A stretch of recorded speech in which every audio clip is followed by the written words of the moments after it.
Just so we got that cleared up. Yeah. Division of labor and all that. Hey, our political talks continue. We hope that you're learning a lot. Your ballot to arrive today, tomorrow.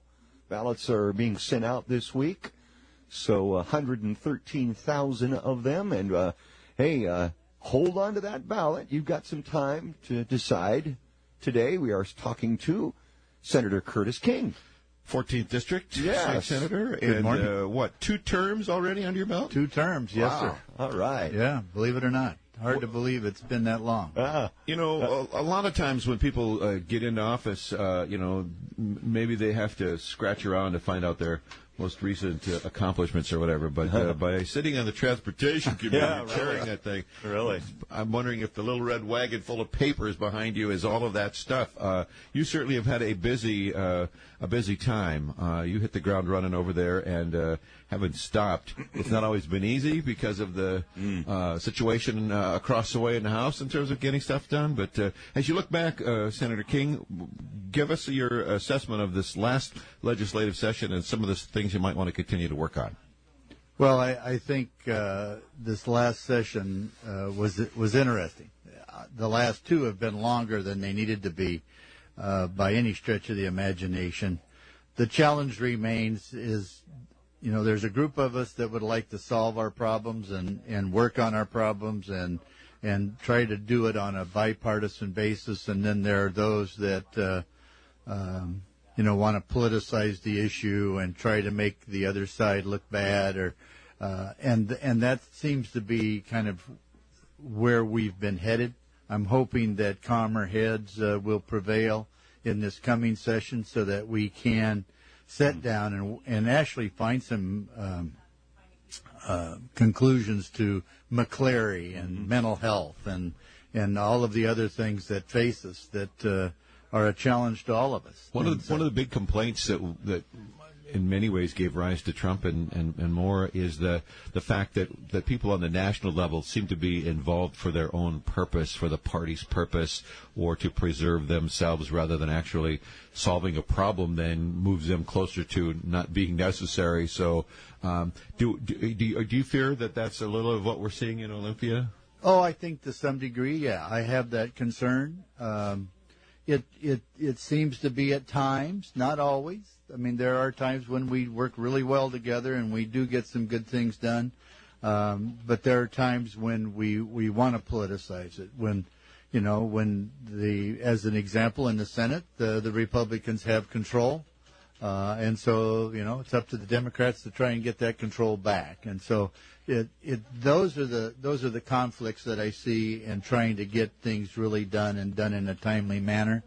But I think we just have to keep working on it. We have to try and find those areas where we can work together and then try to grow from there and find the conclusions that we're all looking for and resolve some of these conflicts. Well, certainly McCleary is one of them. I mean, that's the decision last year was to decide next year kind of a thing, So what in your estimation might we see happen? What would you like to see happen with that? Well, a couple of things, actually. I think we have to address this local levy. That's been an issue that the Supreme Court's been all over us about. I think we need to reduce the local levy and raise the state's levy so that the state gets the money and then the state distributes the money. It's their responsibility, which is kind of what the court said. We have relied too long and too much upon the local levy to fund our basic education. I would tell you that I believe we were set up for this in 2009. We passed 2261. It basically defined basic education without funding it. We didn't have control of anything back then, and we had to eat it. I mean, I stood up on the Senate floor and said, "Why are we doing this if you're not going to tell me how to fund it?" Yeah, there's really no benchmark out there for you guys to measure that we've got there. We've reached the point where we got the funding. I mean, we've put up to $4 billion more into education. Yeah. How much more money do you have to put in? Yeah. Now, if we're going to put more money in, it's my opinion we need to change the system. We need to focus on educating our children. And it's interesting, all of these groups come and talk before the committees, and their first statement is, "Oh, this bill is all about the kids. This bill is all about the kids." When you look at the bill, it's got nothing to do with kids. It's all about, I want this advantage. I don't want to have to do this. It's about protecting what they already have. We need to get a focus back on how do we educate our kids so that they are the most well-educated, the best equipped to handle all of the things that are going to face them in their future. And there's lots of things that they are going to have challenges with. We got to get them prepared to do that, and that needs to be our focus. I believe that we need to change the system. I believe we need to go to a 220-day school year. We can do it. We got to get rid of this 3-month period of time where you let the kids out the 1st of June, they come back the 1st of September, and it takes you 4 to 5 weeks to get them back up to the level they were in the 1st of June. I think you go to a 220-day school year, a child is never out of school for more than 2 weeks at a time. Right on. And we focus on educating our kids. It's been shown to create better retention in other places. I mean, it's not as though you're trying to come up with something that's unheard of and wildly controversial. No, exactly. No, so, I think we do it, and it's about a $3 billion cost. But you eliminate. You know that in the Yakima School District we have 15 what are called deemed done days.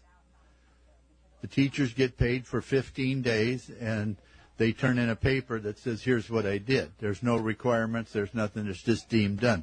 In Auburn, the Auburn School District, as an example, the last number I heard was 30 or 32. They're called tri-days. Same difference. They're just getting paid for extra days. Well, let's eliminate those. Let's go to a 220-day school year, and let's focus on educating our kids. If we're going to get paid for those days, let's use them to train. Around here we have deemed dumb days, and Lance and I get paid that almost on a weekly basis. We're not going to go there, but I was going to say daily, but weekly was good enough for me. It is 8:21. We are talking to 14th District State Senator Curtis King. Senator, the city of Yakima recently made some adjustments with marijuana. The county still has a moratorium on marijuana. How are we seeing marijuana money impacting your ability to do what you need to do in Olympia? Does it look like it's going to make a difference? I think in the long run it will, unfortunately, in my opinion, it will make a difference. I think we're seeing income starting to come in all around the state where the cities or the counties have approved the sale of not just medical marijuana but recreational marijuana. But it's one of those things that it comes with a price, and unfortunately the police and our corrections department are going to end up paying that price, I believe. It's not something that I supported or wanted to see happen, but it's here. But I think the revenues will continue to grow.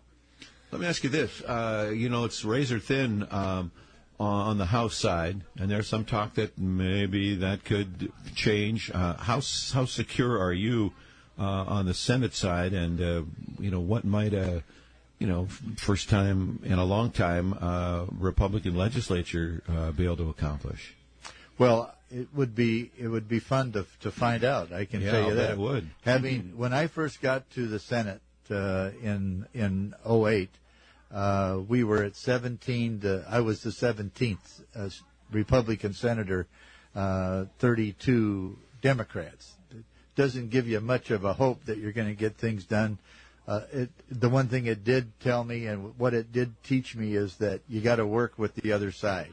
If you want to get anything done, you got to do that. And I think it's true whether you have the majority or don't have the majority. But now we're at 26-23. We have a very tough race in the 5th district, which is Mercer Island, and that area with Senator Litzo. He's got a very tough challenger. But the way I look at candidates is how hard are they working? Are they doing everything they can? And I would tell you, Senator Litzo is working very, very, very hard, and he's doing everything he can to get reelected. It's going to be a tough race, but I believe that he's done a good job for that district. He's very moderate, but he has to be. If he wasn't, he wouldn't be there. Right, that's his right. And population. then in the 17th, which is Don Benton's old haunts, we have Representative Wilson running against Probst, and Representative Wilson is just a great gal. She is Republican, and again, one of these people that is out working hard and doing all of the things that you need to do as a candidate to make sure you can get elected. And when you have candidates that are out working as hard as they are, it gives you good hope that they're going to get elected. I'm a little more secure in Linda's race. I do believe that Litzo will pull it out, but it's going to be, both of them are going to be very tight races. Gotcha. You know, it's not always cutting the ribbon to the thunderous applause when you're over there. Sometimes you have to do things like raise gas taxes and then come back home and have everybody go, yeah, we're going to use that ribbon for something else this time. Yeah, hang me with. Yeah, exactly. So what's that like? I mean, you know, Well, you got to make a tough call. You got to take the interest of the state to heart. You want to do as much as you can for the local area as possible, but you're there from here, but with a state responsibility, right? That's the truth. I mean, you hit it right on the head. It's I'm the chair of transportation. This is my responsibility, is to try and, from a Senate standpoint, move the state forward in their transportation system. And when you put all of the elements together, it was time that we had a new package. But the added element to that was the fact that the governor wanted to implement what he called a low-carbon fuel standard. That's right. Now, Yep. he wanted to do this since he got elected. Yeah. And we have in 5 areas in the revenue bill in this package, we have put in there that if he implements this low-carbon fuel standards, that all what's called multimodal money, which is transit and bike and ped, all goes over to roads, bridges, and highways, which is not what the other side of the aisle has bargained for or wants, including the environmentalists. We made sure that the governor couldn't veto that out of the bill. And so we stopped it. We stopped him from implementing that. Now, when you look at, he did a study through the CLUE committee that he formed, and it came back that to get to the level of reduction of CO2 that he wanted, it took so many gallons of gas to get there. And so based upon the EPA's analysis of that, and then we had the National Federation of Independent Business did an analysis of what that would mean.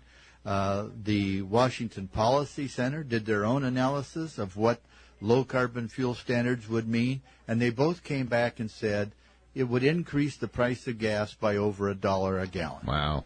So you had a choice. Do you vote for an 11.9 cent gas tax increase that all goes to roads, bridges, and highways, right? Because it's protected by the 18th To Amendment. include money for maintenance in there for what we do and have. maintenance. Well, that's all part of it. Yeah. Or do you vote no? And this is the point. Sometimes just voting no isn't enough. Because if we had all voted no, we would have a low-carbon fuel standards, and our gas prices would be upwards of $1 a gallon more than they are now. Wow. So you had a choice, 11.9 versus $1. I think the logic is there, and that's why we did what we did. Now, I would tell you in the Senate, 19 of the 26 Republicans in the Senate voted for this bill on passage. 19 of 26. That's 75%. There's a reason why. I mean, you know, these are not people that just go out and say, hey, I'm going to vote for a gas tax increase. They understood the significance, and that's why they voted the way they did. And that's some of the complexity that folks back home don't always that's get. right. I mean, Lance and I had a plan. We were going to send it over to you that to reduce carbon, Republicans could exhale on Tuesdays and Thursdays, and Democrats would exhale on Wednesdays, Fridays. That was actually my idea. So we scrapped it. I know you were busy. I understand, but I like it. It's interesting to me. You know, we talk about the governor's great focus has always been on the environment. It's what he thinks he knows. Yeah. And I won't make any other comments after that, other than to say, you know, in 2012, before he was elected, we passed a bill that said we were going to convert 6 of the Issaquah-class ferries from diesel to natural gas. It was, at the time, it would have reduced the cost of operation, and it would have improved the environment substantially. So if the governor was really interested in our environment, we would have this done, right? Yeah. We're not anywhere closer today than we were in 2012. Not one day closer.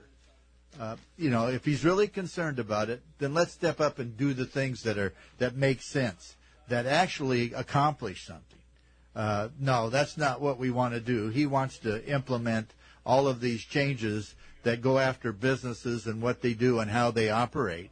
And in his first go-around, he included WSU and the UW in his list of 100 offenders. So, let's get real about it. We all want to protect our environment, and there's reasonable, safe ways of doing it that make sense. Those are the things we ought to focus on. Curtis King, we're about out of time. Appreciate you spending some time with us this morning. We Thank know you, it's sir. getting close. You certainly have a record that you could stand on, and we appreciate your time. And in the event that you do return, we look forward to future conversations with you, sir. Well, would love to come back after the election. We can continue the conversation. We've got some more great ideas for you, too. I understand that. I look forward to those. Thanks very much for the opportunity.